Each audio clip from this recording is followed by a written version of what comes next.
E mora në telefon se mandjeu zemra, por nuk e hapi. Miku i ngushtë i Shpat Kasapit ka treguar momentet e fundit me të. Një nga miqt më të ngushtë të këngëtarit Shpat Kasapi ka ndarë momentet e fundit me të para se i ndjeri të largohej drejt Italisë. Meti Myrtezani ka treguar se ka përcjell Shpatin për në aeroport dhe më pas ka folur me të edhe disa herë të tjera gjatë ditës deri në telefonatën e fundit që ai kishte bërë rreth orës 22, por që këngëtari nuk kishte mundur t'i përgjigjej.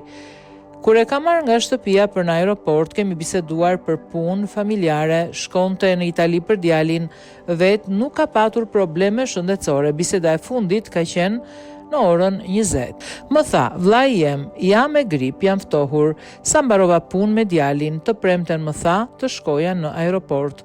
E ka marrë në orën 22. Se ma ndjeu zemra, por nuk më hapi.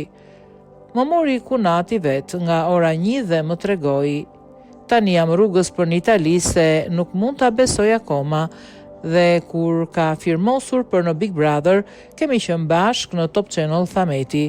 Miku i tij i ngushtë ka treguar edhe momentin e vështirë kur i është dashur që lajmin të ndaj edhe me familjarët e Shpatit, duke u shpresë se e kishte të pamundur dhe nuk e përballonte dot përgjegjësinë që kishte. Kam qenë në mëngjes për t'i treguar mamit të vet.